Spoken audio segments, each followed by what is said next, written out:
Hananya Dathi was once a student at the University of Stellenbosch. And on my route to campus was the synagogue in Stellenbosch, which I walked past every day, and it was always closed. But one day, he noticed that the synagogue was wide open. And I thought, okay, this is my chance to go in, to see what does a synagogue look like, what goes on in there. Around the same time, thousands of miles away, Eliana Dathi was talking with two of her high school friends about what they wanted to be when they were older. And then I, for whatever reason, said, I want to be a Jew. And then I went home and I posted it on Facebook. Over the next decade or so, Eliana and Hananya fought to learn just what that meant. Once armed with that knowledge, the Dathis began to make a major impact at Stellenbosch University, an elite South African university where they now serve as the Rebbe's emissaries. We're giving the Rebbe a lot of nachas, and it gives us a lot of chizuk going forward, knowing that this is only the beginning. I'm Gary Wallach, and this is Lamplighters, stories from Chabad emissaries on the Jewish frontier. Life as a Chabad emissary is often joyous, but it can be unpredictable and even dangerous. Chabad has become a ubiquitous presence in every corner of the world. But behind every Chabad house are emissaries, regular people striving to transcend their circumstances, and a community that supports and relies on them. These are their stories.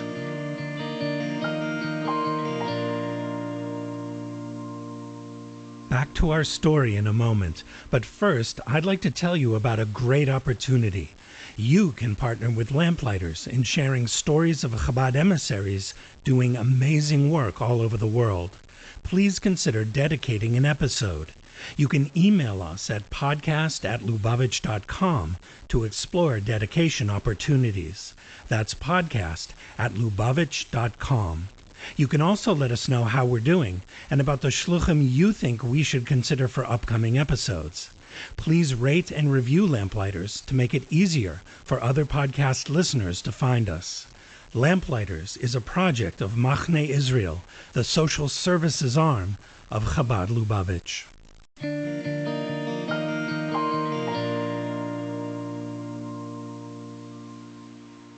Hananya Dathi was raised in a Christian home in Cape Town, South Africa. For the first 19 years of my life, I didn't know a Jew and didn't know what a Jew was. Dathi grew up in Lansdowne, a neighborhood of Cape Town.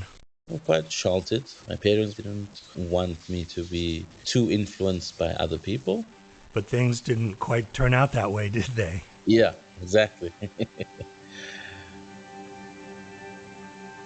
When Hananya was a teenager, he had questions. Okay, there's something bigger than what I am. Maybe I should look and ask questions, not just go with the status quo, just to say, okay, this is who I am, without questioning it. Felt a bit stupid. There were certain things that just didn't make sense to me. Dathi says the Trinitarian doctrine he'd been taught triggered a massive cognitive dissonance. The numbers game. How can God be one? There was a lacking of truth, a void that I did not know how to fill. In 2010, when he was still a teenager, Hananya went on a cultural exchange trip to Germany.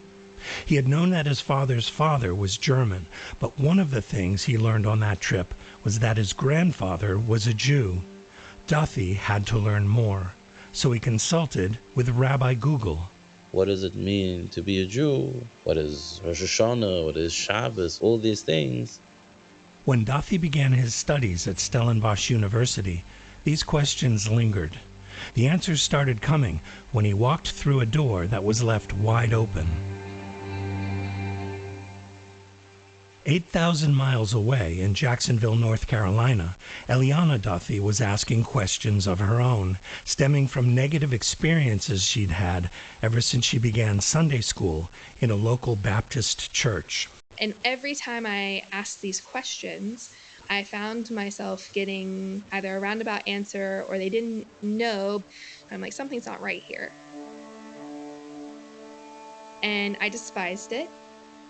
Eliana says she was a voracious reader.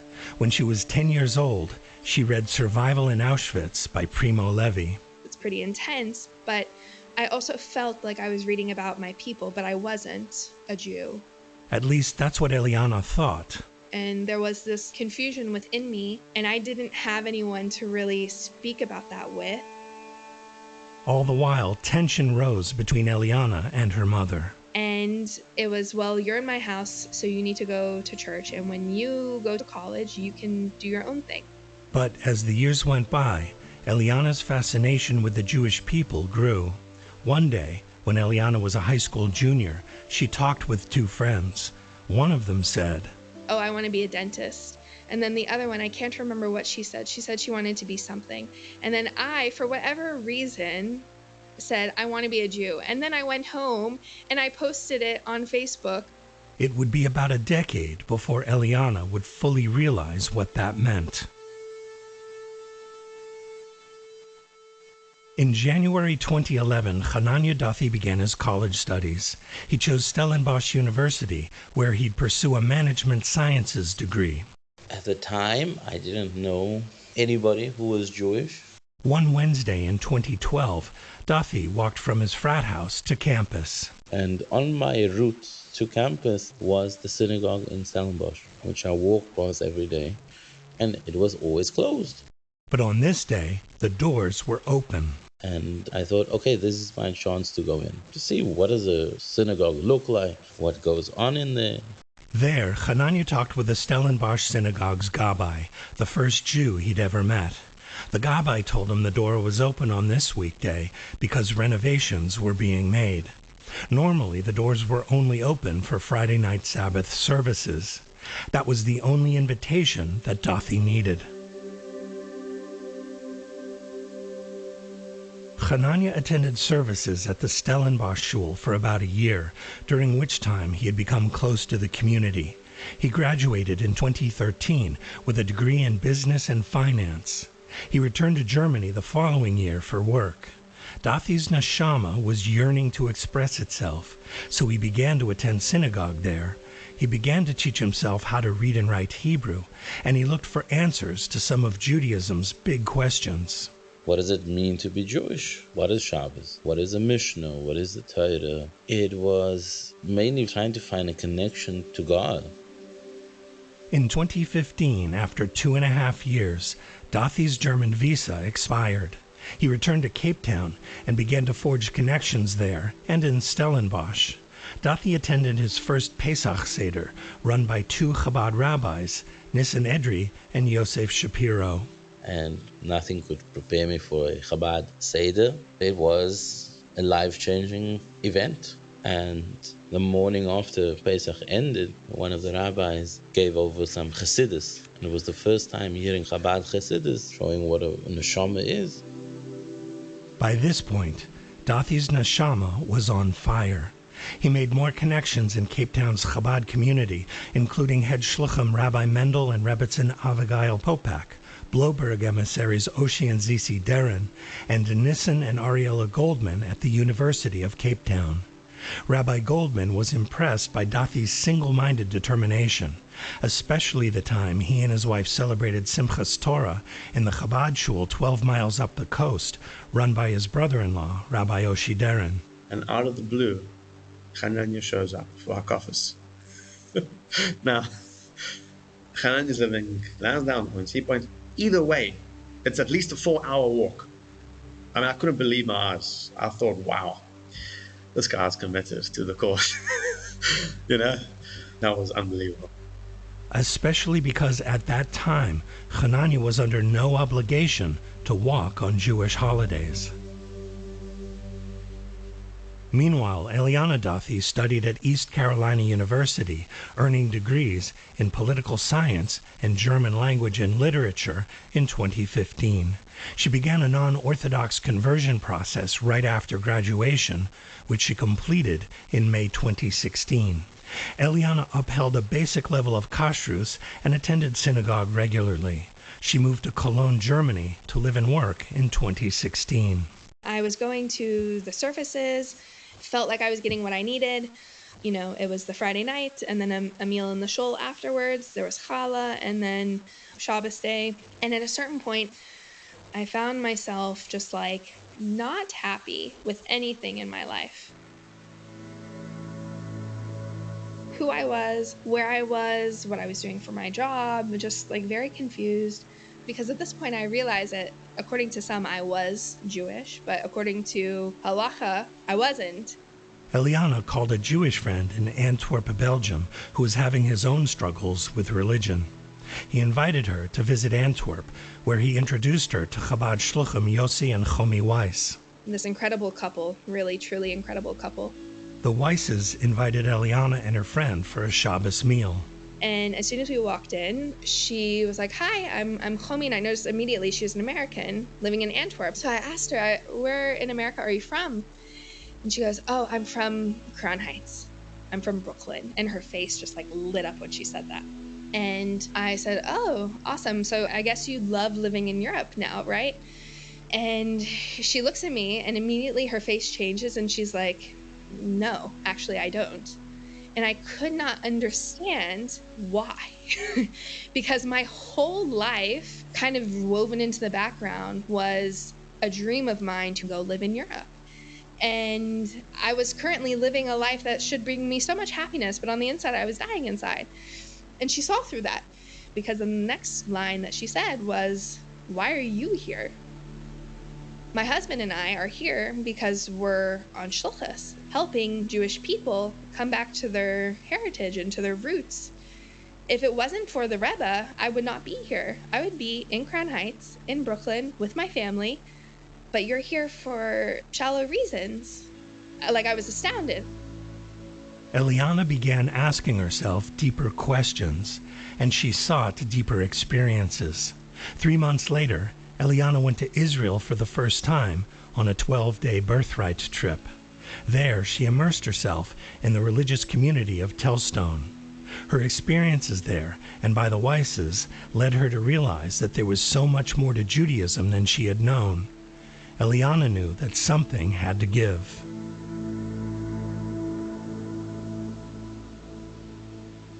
Back in South Africa, Hanania Dathi was heavily involved in Jewish life. He began feeling a disconnection from his past, but he was unsure of what should come next. Because once I removed myself from my old life, my old friendship groups, no one came to check up on me. Where are you? We haven't seen you, which was quite hurtful. So where I came from, I didn't feel like I belonged. And where I was, where I quote unquote didn't belong, I felt very much welcomed. And it was only for myself to decide, am I in or am I out? But deep down, Hanania knew the answer. What do I have to go back to? I've left everything behind. It's all or nothing. And I have to do things properly. And once I took that step, things started to fall into place. Hanania contacted the Beis Din around the end of 2016. His sponsoring rabbi was Mendel Popak of Cape Town. In June of 2018, Hanania Dathi became a full-fledged Jew. It took 14 months for my conversion, and for many other people it's like, wow, that's a super quick conversion. I was obviously very happy, and then also had this sense of, now what? The answer to that question, Hanania says, was yeshiva, but he was working and paying the bills. He didn't know how he could possibly study full-time. A few months later, I was laid off, so it was a springboard to go to yeshiva. Beginning in early 2019, Dathi studied at Mayanot in Israel for 2 years, then Hadar HaTorah in Crown Heights for a few more months. The only thing missing for Hanania at this point was a life partner with whom to share his amazing ride. Eliana left Germany and moved to a suburb of Brooklyn in early 2018, where she worked for a Jewish nonprofit that helps people with special needs. Her desire for uncompromising Torah Judaism just kept growing, so she met with an Orthodox Beis Din and moved to Crown Heights. Eliana's formal conversion process began in March 2018. She was able to complete her Gerus very quickly in December of that year. Eliana began her studies at Machne Seminary in Crown Heights. And I realized that I actually was ready to start dating. Eliana reached out to a shadchan. Before long, she learned of an interesting possibility, a yeshiva bocher in Israel named Hananya Dathi. Of course, as anyone who receives a resume does, they go on Facebook and try to figure out a little bit more information about the person. And I noticed that my husband had also spent time in Germany and could speak German. And I go, okay, this is kind of crazy. I have to meet this guy. I have to figure out what his story is. And from there, we started dating on Zoom. We met on Zoom and we were dating for 5 months. That was in 2020 when COVID restrictions made it very difficult to travel or even meet people face to face. But like each time we would meet on Zoom, it would be for 4, 5, 6 hours long. He was up until like 1 a.m., 2 a.m. sometimes. After a few months of fighting COVID bureaucracy, Hananya's visa went through. In February 2021, the Dathis planned to meet in Crown Heights. So my husband landed Tuesday morning. Wednesday, he went to bake matzahs at the matzah factory in Crown Heights with his yeshiva. And then Thursday was the day when we were going to meet. The big day arrived. Eliana says she was a bit anxious, but not for long. Dating online was a bracha for us because we were pushed to delve into conversations with one another. So because I already had this comfortableness that had evolved over the last 5.5 months, it was just like meeting kind of an old friend. And so after that, it was like, okay, now I can't see myself not being with this person. And the Sunday we were engaged. Hananya and Eliana Dathi were married in Crown Heights on June 1st, 2021. Hananya studied for another year in Crown Heights and earned smicha in 2022. He and Alana began to think about going out on shlichus. And he looked at me and he goes, well, what about South Africa? What about Stellenbosch? They require help. There's a growing Jewish population. And I had never been to South Africa before, never looked up Stellenbosch. And I was like, well, seems like an exciting adventure. Okay, sure. And he like looked at me in disbelief. He couldn't believe it. He's like, you would go to South Africa? I said, sure. Why not? And with Rebbe's brachas, things fell into place. Stellenbosch University has a total enrollment of about 35,000 graduate and undergraduate students. Chabad on campus Cape Town Shliach Rabbi Nissen Goldman had been making the drive once a week to meet with Stellenbosch's small group of Jewish students, run lunch and learn sessions for them, and assemble a student WhatsApp group. Goldman realized what Stellenbosch's Jewish students really needed were full-time shluchim. I've been going out to Stellenbosch since 2017. So Chabad on campus had a presence there all these years. And the students were committed every single week. And it's a big commitment. Goldman began talking with Hananya about the possibility of a full-time Chabad presence in Stellenbosch. And to do justice there, to realize the Rebbe's vision for every single Jew in the furthest corners. In September of 2022, the Dathis flew to South Africa with their 4-month-old baby to meet the community in Stellenbosch. We hosted a Shabbaton. We did all of the cooking. That's when I got to meet the shul for the first time and the community. In its heyday, it was about close to 50 families, big, and dwindled down to between 5 and 10 families, if that. And why we thought that was the place for us to be was because there was a growing Jewish student population. So at that point, in terms of Jewish students, there were probably around, I'd say like 75 maybe. The town itself, which is dotted with wine farms, historic buildings, and surrounded by mountains, is home to about 78,000 year-round residents. But the only Jewish resource is the Stellenbosch Synagogue, which was established 125 years ago.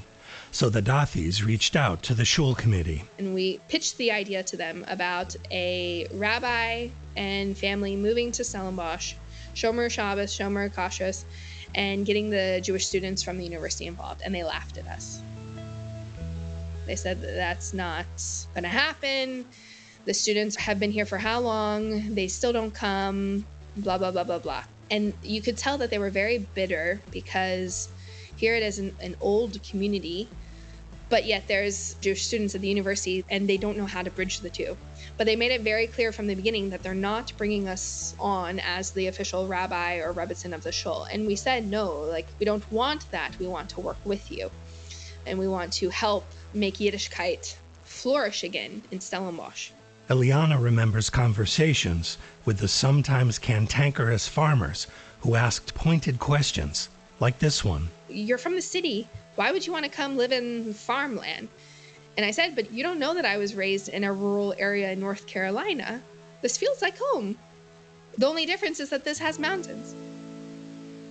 At that moment, he looked at me and he was like, you could tell he didn't believe that we would make it. Eliana says she understood why the older community of Stellenbosch felt the way it did. They feel as though people don't really care about them. They're just some small farming community that was vibrant at one point when they had their Hebrew school and their heyday back in the 50s. They are very sincere and deep people, and they care a lot. And they want people to care about them. The Dathis both knew the power of the Shabbos meal, so they made one at the Stellenbosch synagogue during that first visit. The farmer who had challenged Eliana was astonished. When he saw that 55 students filled that simcha hall of the shul for a Friday night meal following shul, he was blown away. And every single community member was like, this is a young, happening place. We'd never seen that much life in the shul before. The Dathis decided to move temporarily to Cape Town while they looked for a permanent residence in Stellenbosch and made frequent visits to the community there. And when the shul saw over a period of 4 or 5 months that every time that we came, the shul had a minyan, it was brimming with students, they really saw that we were here to serve everyone. The Dathis were officially approved to become the Rebbe's emissaries to Stellenbosch in December of 2023. They arrived permanently in May of 2024. And for me, it's a coming home. Armed with Hananiah's knowledge of the campus and Stellenbosch culture, the Dathis got to work. There have been weekly lunch and learn sessions, sushi buffets during study breaks, deliveries of Eliana's homemade sourdough bread, and that staple of South African life, the braai, a social event centered around a hot grill and lots of meat. It helps that Rabbi Dathi is a qualified shochet, which means that students who want kosher meat can easily get it for meals at home. That keeps him more than busy, especially now that he and Eliana are raising 3 young children. But he says it's all so rewarding that sometimes he forgets what his official role is. When you see the students going and they enjoying themselves, sometimes you feel like, oh, I also want to be invited to a golf day or go for drinks. But then you realize, wait, I'm not a student. You forget that you're not a student anymore. The Dathis' youthful energy has engendered trust with Stellenbosch University students, like Ethan Epstein Kay, a second-year law student. I'm from a very small town in South Africa called East London. It's a very, very small town, and the Jewish community there is even smaller. You struggle to get a minyan on Yom Kippur. It's quite sad. There's no Jewish day school. There's no Jewish real education. And yet Ethan arrived on campus ready to avail himself of what the Dathis had to offer. And they would have me over for Shabbos lunch, and you just feel at home. To keep kosher in Stellenbosch it's quite difficult. There's no kosher shop where you can go and get your meat. So it's small things like that make a big difference in our lives. And I think that says what Chabad on campus is there for. They will help you through anything and everything, and they will be there for you. Though they've only been in Stellenbosch for a little over a year, the Dathis have seen Ethan's growth as a student and as a Jew. He started learning more and more, and then reached out to my husband to help him get tzitzis, and then also tefillin. So thank God. Now he puts tefillin on every day. He wears tzitzis as well, out and open on campus. If we need someone for a minyan, he's like my husband's number one call. Whatever he's doing, he'll come. Another regular at the Dathi's Chabad house is Z. Goldstock, a third-year law student. She's from Johannesburg, where she attended a Jewish day school through 8th grade, learned Hebrew, and kept Shabbos with her family, although not always. I'd say it was kind of a typical Orthodox South African Jewish upbringing. Like Ethan, Z's first connection with Chabad was through the visiting Rabbi Goldman. She says she was happy when she learned that Stellenbosch was getting full-time shluchim, and happier still when she saw what that meant for her and other Jewish students. And it always reminds me of the story of Avraham and Sarah having their tent open on all four sides so that people can always enter and they're always welcome. It's just this very caring sort of atmosphere that they've created. Once you create that space, Jews find each other, and I think the growth that we see spiritually, but also the connections that are formed, are so much greater. That's also true of the members of Stellenbosch's established Jewish community. Because the Dathis run most of their programs out of the Stellenbosch synagogue, the older residents of Stellenbosch are coming much more frequently. We now are getting regular weekly minions at the Stellenbosch show with Jewish students, and the show is also incredibly happy about that. So it's also been a beautiful partnership between the Stellenbosch community and the students, and seeing that the one can't do without the other. It really is great. The Jewish growth in Stellenbosch is already palpable. So when I left for yeshiva, there were about 40 Jewish students that we knew of. Now we have about 220 that we know of, and that's in a space of 5 or 6 years. The Dathis purchased their own Chabad house within walking distance of campus and the Stellenbosch synagogue, and they're dreaming about building a new mikveh and opening a kosher restaurant. Stellenbosch is the beginning of the wine route. So when kosher tours come through Stellenbosch, they would like to have a place to have something to eat while they are here, building up the community. At the same time, we are availing to each Jewish student the opportunity to do a mitzvah. The potential is endless, and having the achdus, the unity of Jews, is a mitzvah, and it brings a lot of bracha, lots of blessing. That's ultimately what the Rebbe wanted everyone to do in order to bring Mashiach, to get people connected to their heritage, to get people connected to their Yiddishkeit. They just need to do. But that's really how my husband and I operate. We're giving the Rebbe a lot of nachas, and it gives us a lot of chizuk going forward, knowing that this is only the beginning. All we want is a Jew to be connected to their neshama and to do what Hashem wants us to do, which is to follow the Torah. That's all.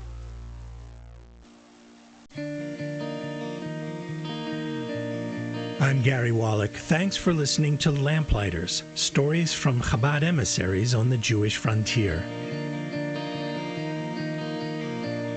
We welcome your questions and comments about what you've just heard on Lamplighters. Please email us at podcast@lubavitch.com.